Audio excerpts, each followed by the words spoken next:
好啦，各位記者朋友，差唔多。Reporters, I think it's about time. Let's start the press conference. This is a press conference on the budget. We have the Financial Secretary, Mr. Paul Chen, and Mr. Raphael Hui, Undersecretary for Financial Secretary. We have Ms.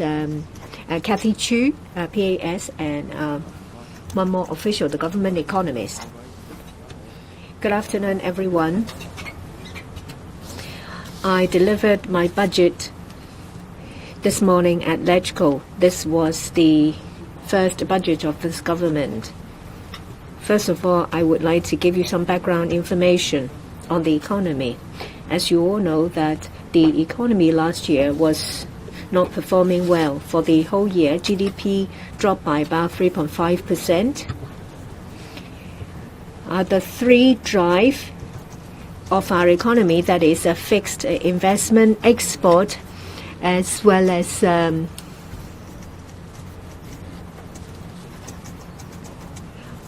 fixed capital, they were not doing well.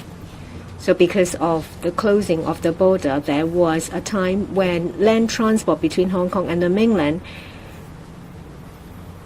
was dampened. But because of a poor economy and poor performance in the property and stock market, we have seen a drop in fixed investment.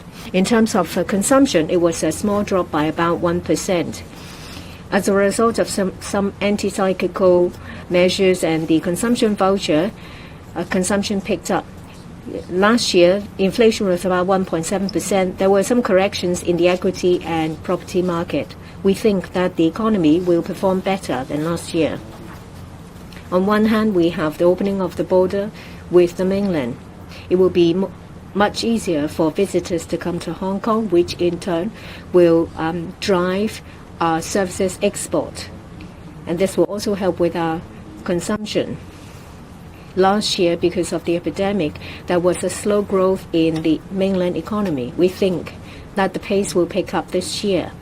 For the external environment, there are challenges, but we're still in the midst of an interest hike. On top of that, we see major economies tightening their fiscal measures. On top of that, there is the geopolitical tension. We have to tread very carefully. In 2023, we think that the GDP growth will be about 3.5 to 5.5%. For inflation rate this year, it will be slightly higher than that of last year. that is a result of a revival of economic activity. There will be an increased demand driving up prices. That is the economic background. When we prepare the budget, there is one more thing that we need to consider. In 2022-23, that is the end of the fiscal year, we think that the deficit stood at $139.8 billion. In last year's budget, we made a forecast of about $50 billion. There is a marked difference because of three reasons. First, after last year's budget had been delivered, there was the employment support scheme, which cost about $40 billion. Because of poor performance in the property market, for land premium, there was a drop about $40 billion. For stock stamp duty, because of the poor performance in the equity market, there was another drop by about $40 billion. That is why, at the end of the fiscal year 2022 and 23, we experienced a huge deficit. This went through our minds when we prepared for the budget because of revival of general economic activity and the opening of the border with the mainland. There are still a lot of uncertainties because we are at an initial stage. At the same time, there are challenges in the external environment. We want to have economic revival at a steady but increasing pace. In the medium and long run, of course, we have to invest in the future. This is for the benefit of better economic development. In the short run, we will organize more mega events to enhance the image of Hong Kong to attract visitors. In the past few years, because of the epidemic, we have had much fewer visitors from outside of Hong Kong, so we need more events to attract visitors. If we have exhibitions, conventions, mega events attracting big spenders, that will be a huge help to our economy. If we are to consolidate our economic revival, we need to provide support to SMEs. This can be done in three areas. Regular supporting measures, say a reduction in rates and reduction in profits tax. That is something also present in this budget, but the magnitude is smaller because we estimate economic revival, and we have to bear in mind prudent fiscal philosophy. So the amount of these reductions have reduced. On the other hand, we have to provide funding for SMEs. As a result, for the SME financing scheme, we extended to March 2024 so that it will be easier for them to secure financing. In this current environment, we are aware that transport operators, cross-boundary transport operators and travel agencies would need time to recover. So we have a 100% guarantee scheme. That is a financing scheme to enable them to take out loans. For individuals, we have tax refund, we have rates refund. Because of another year of deficit, we have reduced the magnitude of these reductions. I ask for your understanding. For CSSA recipients, we give them an extra half-month allowance. We've decided to have another year of a consumption voucher. Eligible Hong Kong permanent residents will receive $5,000 in 2 installments. The first one will be disbursed in about April. That will be $3,000. For the remaining $2,000, it will be disbursed in the middle of the year. We want to make sure that the consumption vouchers will reach members of the public as quickly as possible, so we will disperse the first installment using registration details made last year. But if you've lost your card, say the Octopus card, you can apply to make changes. Unless there is a need to change your registration details, don't do it. We'll also talk about the 8 centers and development in the future. I'm not going to repeat them here. What I'd like to mention is something to do with digital economy.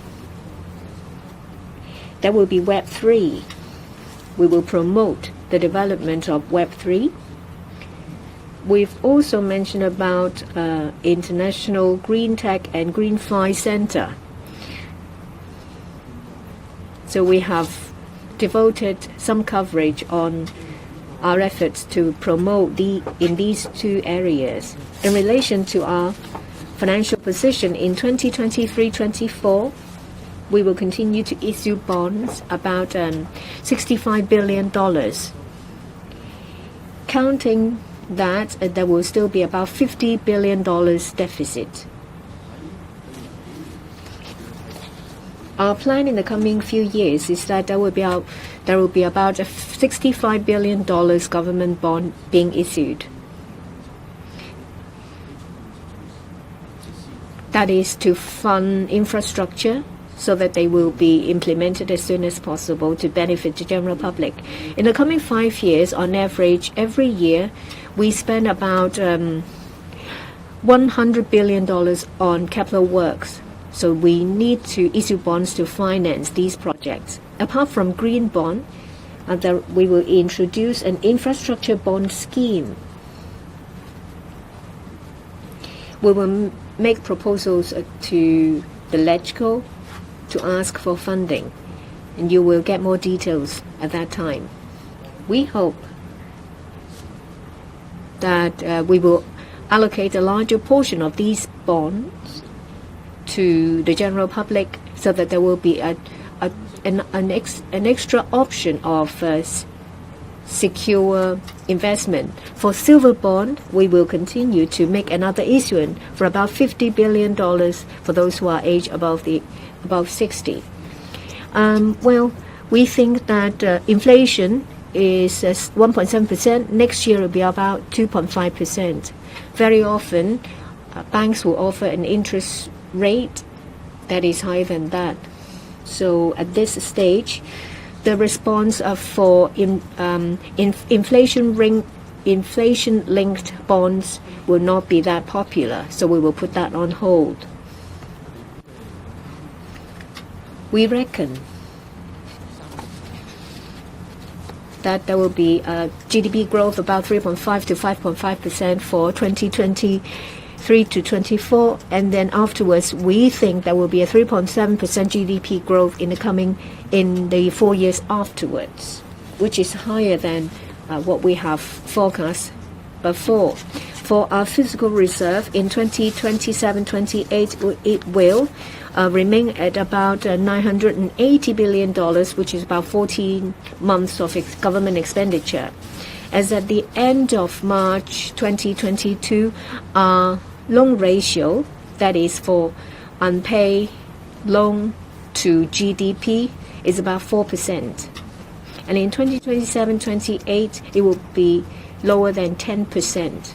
That is safe and sound. So that's all for my opening remark. I'll be happy to answer questions. So now the floor is open for questions. May I remind reporters that before you ask questions, identify your media outlet. Let's start from over this side. Second last row on the left, the gentleman in blue. I'm from Phoenix TV. Financial Secretary, first, in the past few years, for PRH tenants, there is payment for 1 month rent on their behalf. Why is it absent this year? How come there is a 50% reduction in amount of consumption voucher? Just now, the FS said that there will be 2 installments. First, 3,000 dispensed in April. For the remaining 2,000, details will be announced later. Well, we have the Top Talent Pass scheme with a lot of entrants. Does it mean that they will be eligible? Because one of the criteria is that new arrivals will be able to get the consumption voucher. So what about those who come under the Top Talent Pass scheme? And for this scheme, people criticize it for having a lot of gray area. Sorry, could you please be succinct? And let me remind reporters, you can ask a maximum of 3 questions. So will there be a review of the cases under the scheme to see if they come to Hong Kong for another reason? Thank you. Payment of PRH rental for 1 month, it actually has stopped for quite some time. It wasn't there last year. There are diverse views in the community towards this measure. Some people think that being a public housing tenant is a beneficiary of public resources. There are still other groups of people who are in a bigger plight, say those living in subdivided units. If we are to choose because of limited resources, we have chosen not to pay 1 month rent for PRH tenants. We did not do it last year either. Regarding the consumption voucher, you understand that our intention of launching consumption vouchers was to do something to help with the poor economic performance. We wanted to give money back to the general public so that they will spend to prop up the economy. I told you that there was a drop of 3.5% in our GDP last year. For consumption, there was only a slight drop by 1%. Export drops by about over 10%, or for fixed investment over 10%. We have SME financing scheme to support SMEs. We want to enable them to continue to operate so that jobs can be preserved. That's our policy intent. This time, we have actually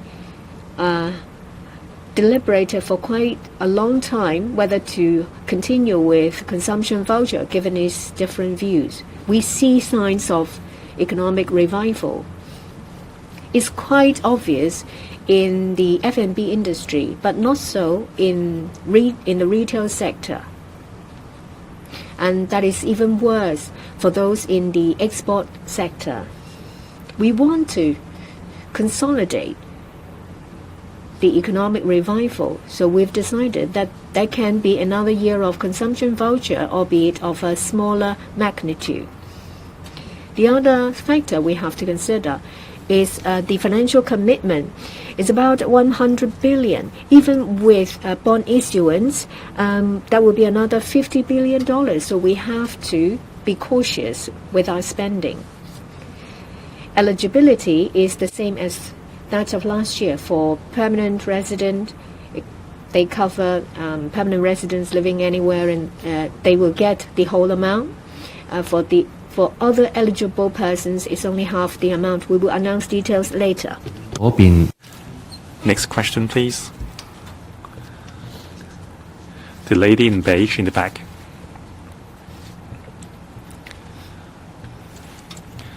Good afternoon. I'm from CCTV. The budget delivered by the Financial Secretary today is the first budget delivered by this term of the government. Now, it charts the policy direction of the government, so how it would help to address people's livelihood concern. Thank you. The theme of this budget is to leap forward steadily and bolster prosperity under one new vision together.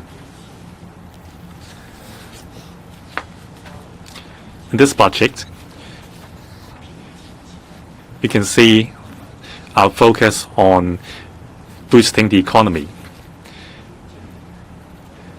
We focus on fulfilling our positions under the 8 international centers, under the innovation and technology area. We will create the microelectronic center in the River Loop area, and also we will establish a supercomputing center, and we are planning to build the second advanced manufacturing center. So you can say that we are putting a lot of focus on improving and boosting the economy. At the same time, we understand that we are still at the initial stage after resumption to normalcy and revival, and the SMEs are still under a lot of stress. So we are also offering a number of supporting measures for SMEs. We have taken into consideration our fiscal affordability and also our path to recovery. In the short run, we want to consolidate the revival momentum to support SMEs and encourage them to contribute to the economy. Thank you. Next question, please. The lady in white. Good afternoon. I'm from News. I have 3 questions. First, about Northern Metropolis, the steering committee or the steering office. Now, is there room to further hasten the developments of Northern Metropolis? According to the government's internal estimation, when will we see initial developments in the Northern Metropolis? Now, according to media reports, there will be a new investments program for mainland residents. That is the Capital Investments Entrance Scheme. Now, the threshold would be $10 million. And also, applicants must reside in Hong Kong for 7 years before they can get permanent residency. So is this requirements, will these requirements be put in place? Now, about increasing the tobacco duty fee, are you worried that it would put extra burden on grassroots smokers? And are you worried that they may switch over to electronic cigarettes or buying illicit cigarettes and make the black markets more rampant? Thank you. I would invite the Secretary to talk about the investment program. Now, about the Capital Investment Entrance Scheme.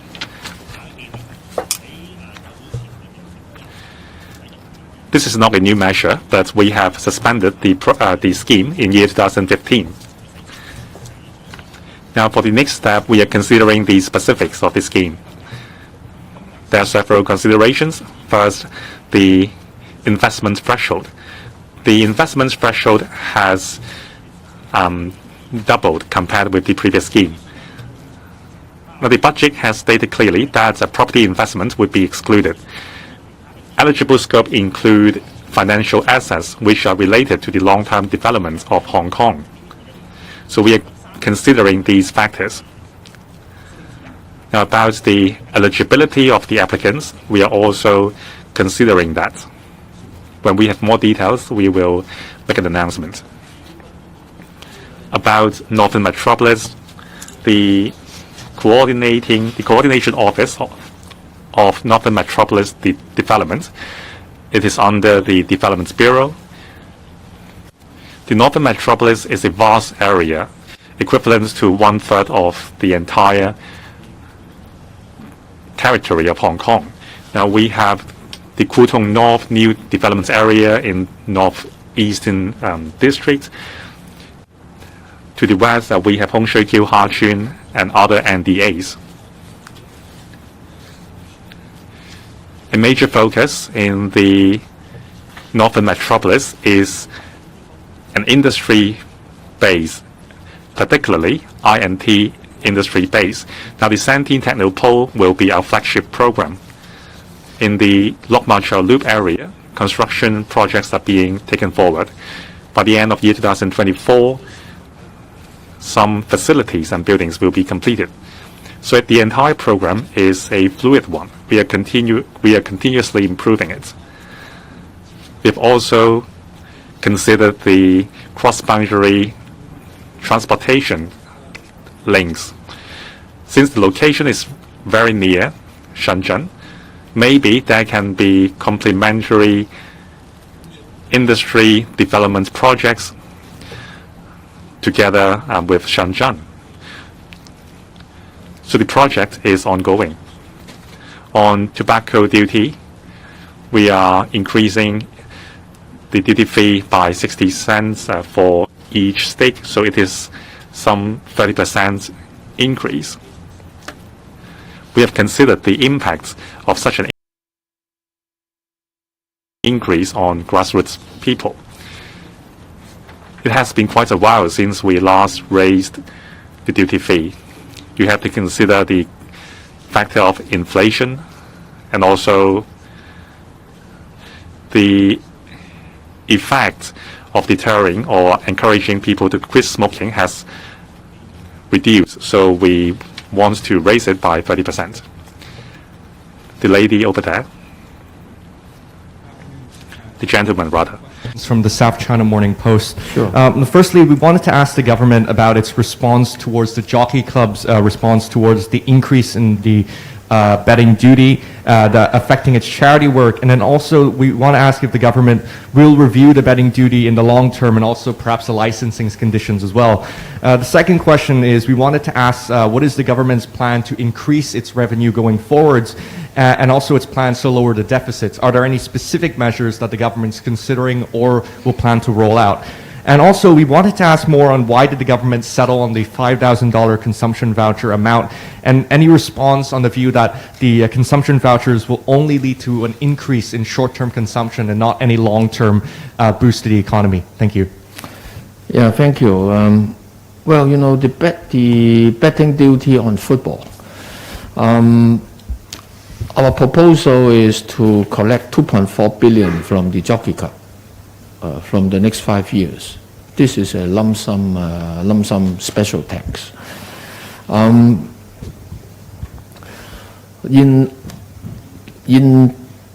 arriving at this amount, we take into consideration a number of different factors, including the competitiveness of the betting industry of Hong Kong. We specifically asked, as I mentioned in the budget, the Jockey Club should not reduce its commitment, in other words, the donations to the charitable organizations. They should keep it at that level or even, if possible, enhance it. By collecting this fixed sum from them for 5 years, we will be able to look at more closely the competitive environment that we are facing. At the end of the day, football betting is not just something unique to Hong Kong. People can do it online. People can do it through the casinos, say, for example, in the neighboring cities. So this area, the competitive environment is fast changing. We would prefer to impose a fixed lump sum for a couple of years to allow us the opportunity to look at this more closely, to decide on the next step. As to the increase in revenue, well, this year we have taken a very serious hard look at the increase of salaries tax or profits tax, but eventually we decided not to do it. It is because over the past few years, I mean, people in Hong Kong and the SMEs have been suffering, and we want to give people more room, more breathing space, more opportunity for people to repair their own balance sheet. So this has not been undertaken.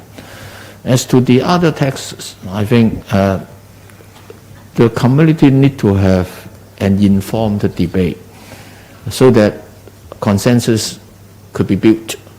We would not rule out that opportunity in the future, but for this year, we don't think it is the right time to do it, particularly considering the current term of government is trying very hard to attract strategic businesses to come to Hong Kong, to attract talents to come to Hong Kong. So from a policy objective, we should also avoid at this juncture any policy that it would be contradictory to the objective of attracting business and talents to Hong Kong. Finally, on consumption voucher, we are in the process of recovery, although at the initial stage, we are concerned that this recovery could be fragile given the external situation. We need to consolidate it, and we also take into consideration that at the moment, some of our citizens are still suffering a lot of financial stress. So perhaps we should also give a little helping hand. Taking into consideration of our fiscal situation, we decide that $5,000 perhaps is the best we can do. Thank you. 好，下一條提問喺 Next question. On the far side, in the middle, the lady in light grey. I'm from RTHK. I have some questions. First, I know you have answered a question about the football betting duty. Well, we're talking about an annual amount of $2.4 billion. How was it set? What was your reference? Can you answer in Cantonese? Why did you choose a fixed sum instead of increasing the rates? Well, in relation to increasing taxes, there was a strong opinion. How come you started with the Hong Kong Jockey Club? Have you talked to them? Was there no need to talk to them? In relation to increasing revenue and reducing cost, how come that for the salaries tax allowance, now it has been reduced by $4,000. It was only 6,000, not 10,000, but people asked for 20,000. In relation to ad valorem tax, how come that you have adopted a similar approach to widen the value band? And why was the change from 2 million to 3 million? Are you concerned that it will cause a volatility in the property market? Regarding the football betting duty, this is what we have considered. We have to consider the overall competitiveness of the sector. You can place bets online. You can use casinos in the nearby area. So there is keen competition in football betting. When we decided to set at $2.4 billion, is an increase by over 50%. It's a fixed amount so that we will have time to monitor the competitiveness of the environment before we map out the next step. Well, the tax rate is over 60%.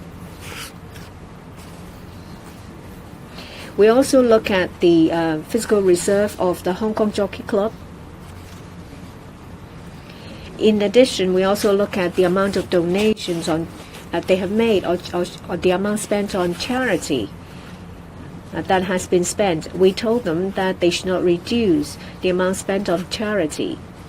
So they need to consider how to absorb the $2.4 billion betting duty. In addition, it's for them to decide whether to make use of their reserve or to cut costs.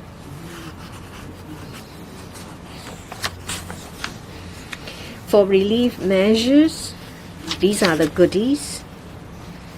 Well, we need to consider our fiscal position. In 2022-23, we have a deficit of $139.8 billion. Next year, there will be a deficit of about $50 billion. And that's a result of bond issuance of $65 billion. We have to take into account what we have. So we have we have scaled back on relief measures. I first took office in January 2017. I recall that these were the good years. At the beginning, we had about $100 billion in surplus. It was quite high in level. So we wanted to share the wealth, so we gave out more.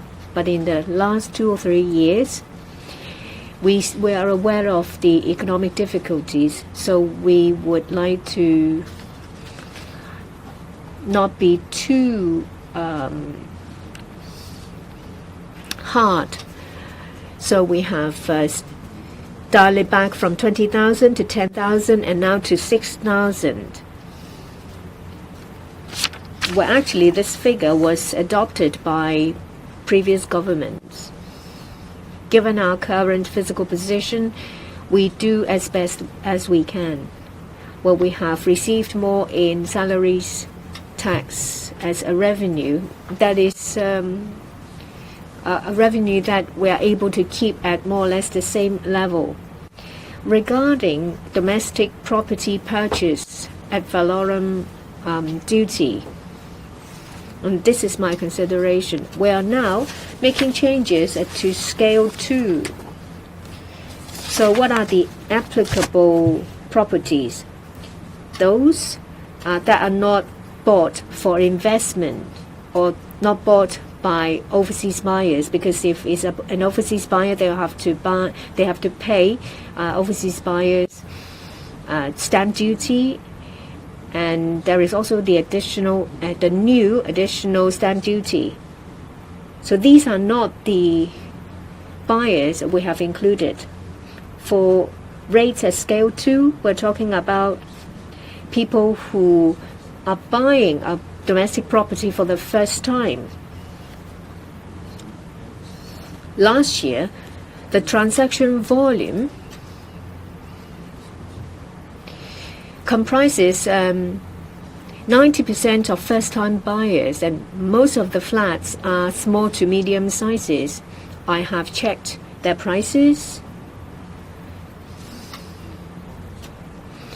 and when they want to trade up after your child is born, then you would buy a bigger flat.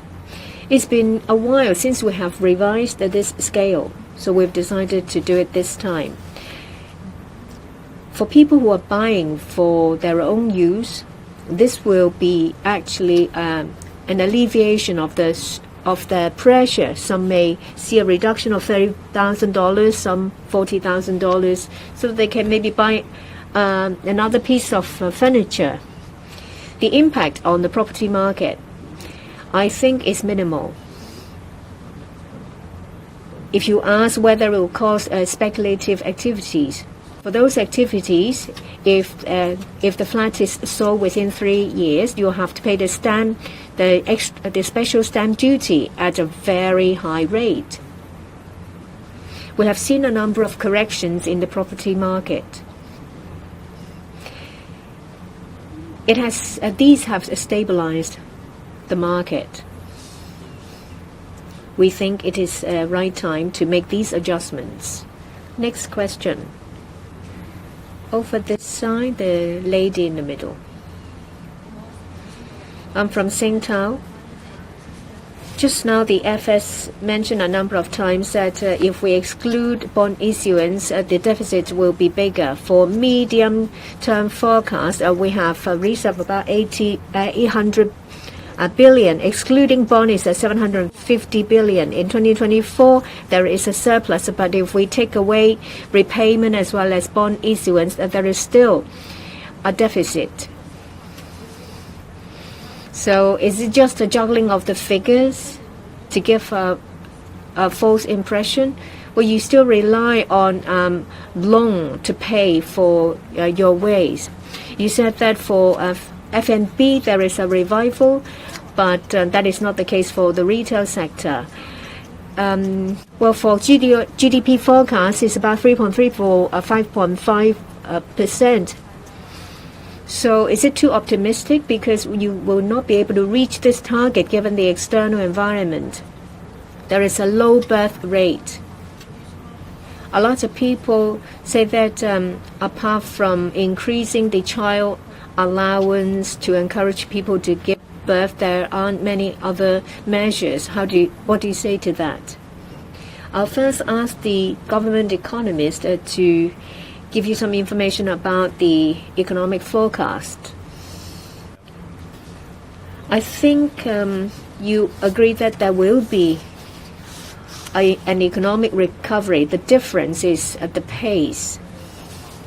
We see that this year there will be a lot more visitors coming back because of our publicity campaign. On top of that, there will be more business travelers coming to Hong Kong. The general atmosphere improves, which then boosts domestic consumption, and this benefits a fixed asset investment. In terms of export of goods, we still face challenges. After considering all these factors, we think that 3.5 to 5.5% is not on the optimistic side. It is it's neutral. For our physical reserve, as I said, that for unpaid loan is about 4.5% of our GDP. With bond issuance for 2027-28, it will account for about 9% of our GDP. There is a place where they're always compared with Hong Kong. The loan ratio is 130%. So our current loan percentage is rather safe. We have to invest for the future. We also have to take forward a number of infrastructure and transportation projects. We have to make good use of the funds in the market. We don't have to always dip into our own pockets. If we carry out a bond issuance program in a clear and systematic way, and if we let the general public know about what we think and the justifications we have, this will greatly help the market understand our economic situation and the purpose of bond issuance. As you know that in the past 2 years we've spent a lot on anti-epidemic measures. This year the expenditure is about 25% of our GDP. In the coming year, we will try to increase our revenue sources and at the same time to reduce our cost. For this year and next year, there will be zero increase in the civil service establishment. We try to compress expenditure. As you can see that it's decreasing from 28% to 25% of our GDP. The expenditure in 27 and 28, it will be about 24%. What is important is how our public finance is bolstered to face challenges at different time range. Population and policies to encourage birth is a major issue. We just try to take a small step forward in the budget by increasing child allowance. We will look into it. I think that tax concessionary measures are quite effective. Next question, please. The lady in the middle at the back in grey. Thank you. I'm from Shenzhen Satellite TV. Today, the mayor of Shenzhen is paying a visit to Hong Kong, and tomorrow the CE will visit Shenzhen. So the schedule is quite packed. In this budget, there is a chapter dedicated to facilitating high-quality growth. So what will be the interplay between Hong Kong, Shenzhen, and other GBA cities? Thank you. To steer economic growth towards the high-quality direction, there are several aspects. First, application of innovation and technology, especially developments of a digitalized economy.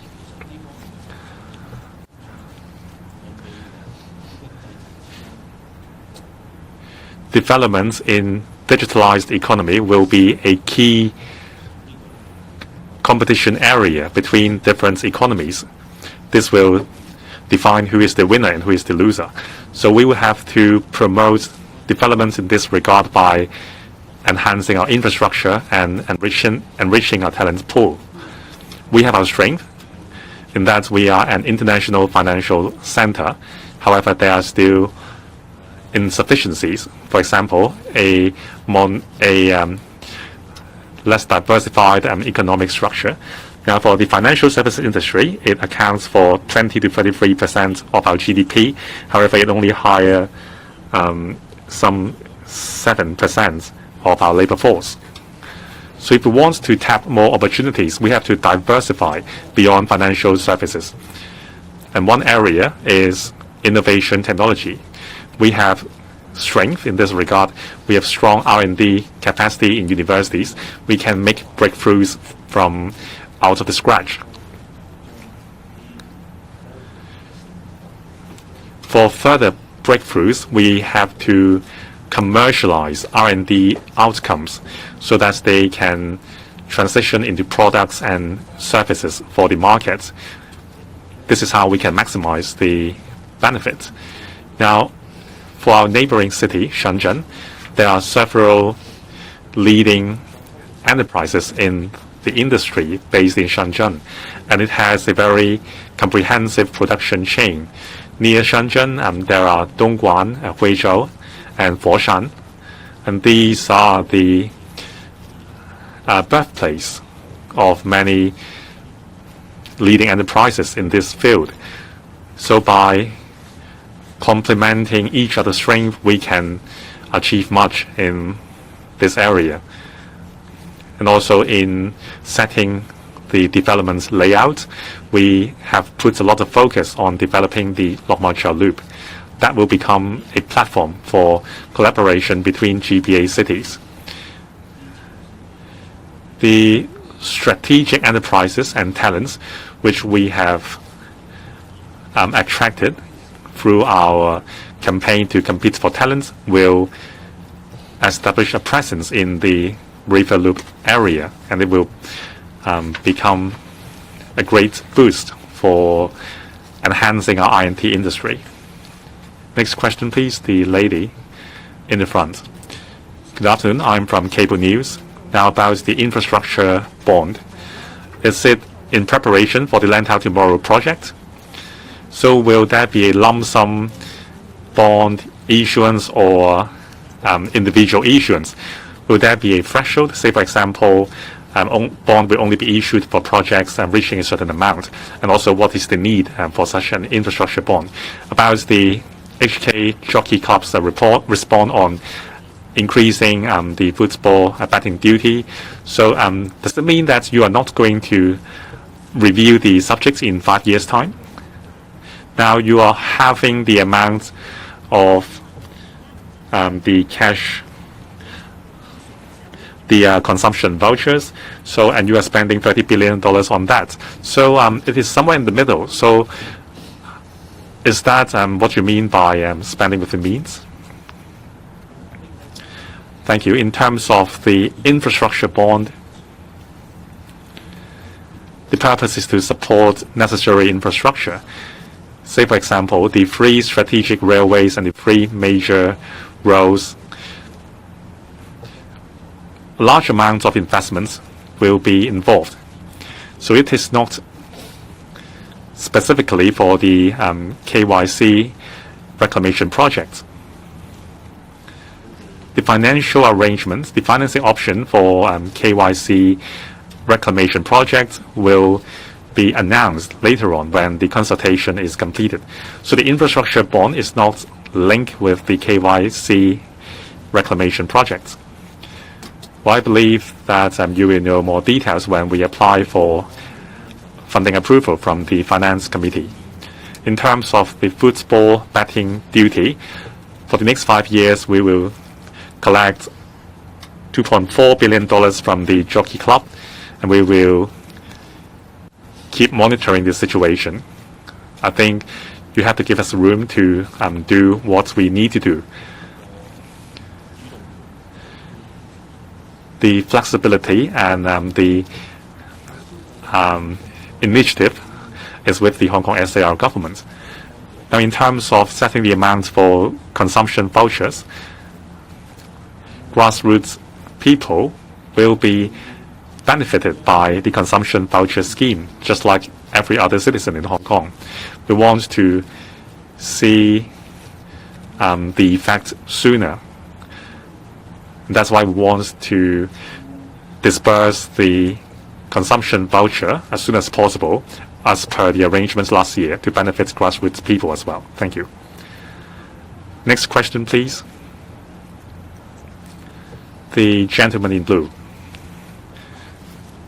I'm from Now TV. Now, about the consumption voucher scheme, it will be dispersed in 2 installments. Why? Many people want to collect it in one go. And many people think it is not sufficient to address their livelihood concerns. So why don't you simply pay out cash? And would you consider allow members of the public to use the cash allowance, cash vouchers directly on, say, utility charges? Now, the Hong Kong Jockey Club has responded vigorously concerning the increase in football betting duty. So why hasn't you addressed the Jockey Club's concern? Now, last year, $5.4 billion was earmarked for anti-epidemic measures. So now, since we are returning to normalcy, is there still a need to earmark this sum? Well, I think this is an often asked question, why we are issuing consumption vouchers rather than a cash payout. As I said, we want to make sure that the public is spending the money that we give out. There will be 2 installments. The first installment in April, and the second installment will be dispersed in middle of the year. The timetable is similar to the consumption voucher scheme last year. Concerning the football betting duty, well, no one would like to have a tax hike. So that is just a normal response from the Jockey Club. As mentioned in my budget, we have to increase revenue and cut expenditure. Well, we don't want to increase profits tax or salaries tax because we want to spare the ordinary citizen. And also we have to increase revenue anyway. So that's why we will collect $2.4 billion on football betting duty from the Jockey Club. I think this is affordable for the Jockey Club. Now, in terms of anti-epidemic measures, I would invite the Permanent Secretary and Ms. Chu to talk about it. Thank you, FS. Now, we are on the path to normalcy, and we have reviewed our expenditures on fighting the epidemic, and we think we can reduce the amount earmarked. As a result, on the budgets, you can see that we are drastically reducing the amount for that purpose. But we have still reserved sufficient funding for, say, purchasing vaccines. And we are closely monitoring the latest developments of the epidemic. When there are needs we can flexibly allocate resources to fight the epidemic. 後兩因為時間關係。Last two questions.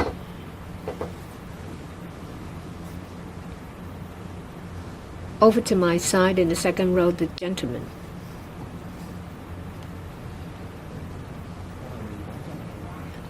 I'm from Guangzhou Daily. I see that in the budget there is a mention about promotion of tourism. What about the use of electronic payment? Say, for example, WeChat Pay.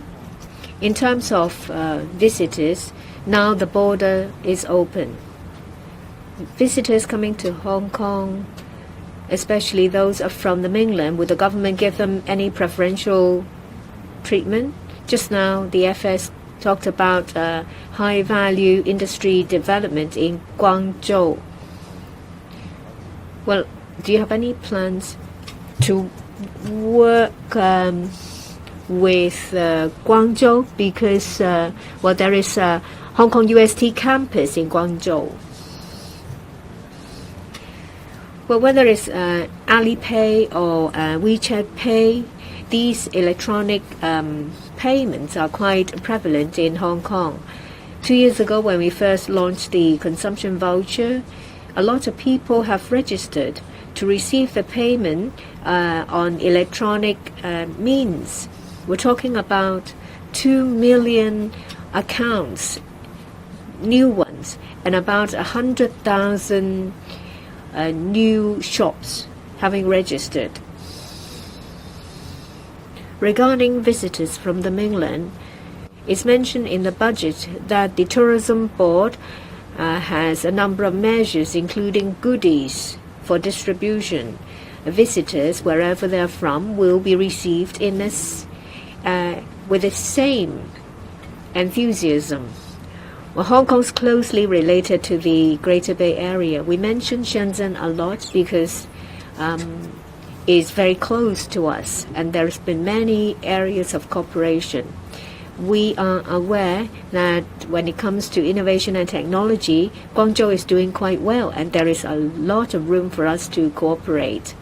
And under the existing mechanism, we can talk about cooperation. Last question. The gentleman wearing a tie at the back.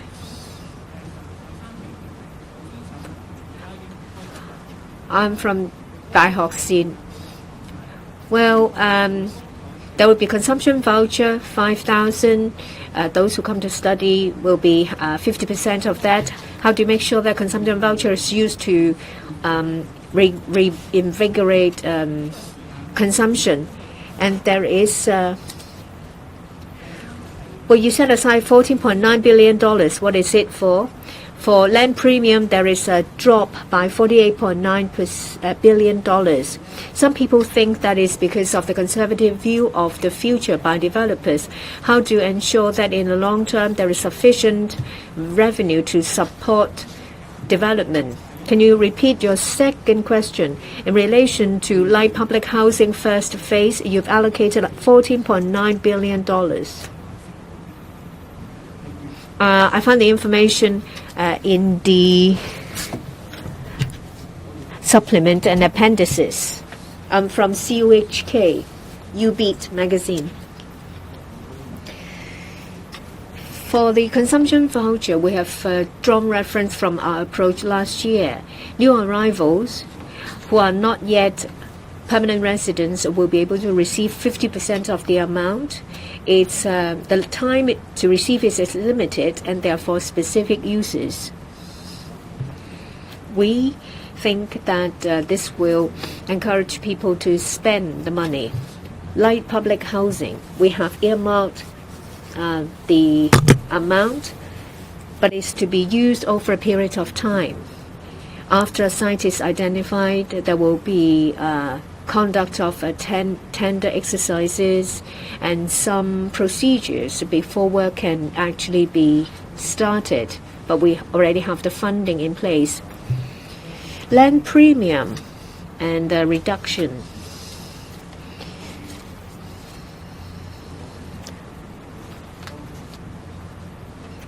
We see from experience that when there is a drop in property prices, then the drop in land premium will be greater. Last year there was a drop in about 15% in the property market. So it's still quite a high level. We see that in recent months the property market has become rather stable. We reckon that in the coming year, for land premium, we have drawn reference from the land sale program to be announced tomorrow by the Development Bureau. For government revenue, it comes from land sale, urban redevelopment projects, railway projects, because premium has to be paid, and redevelopment projects by private developers. We have included those four and other factors. Our experience tells us that for the future land sale, it will account for about 3.7% of our GDP. We have made a slight downward adjustment. We have also looked into the sites for sale in the land sale program.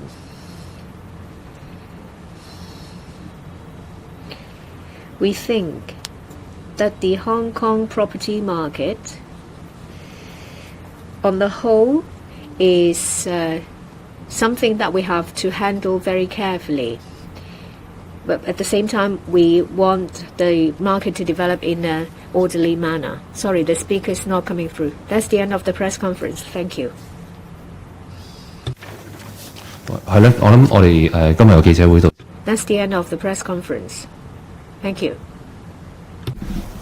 頭先有行家問過咧。Just now someone asked the question. I was saying that if you're a Hong Kong permanent resident, you're eligible. For Hong Kong residents who are not permanent residents, well, it depends on the cut-off date when the announcement is made.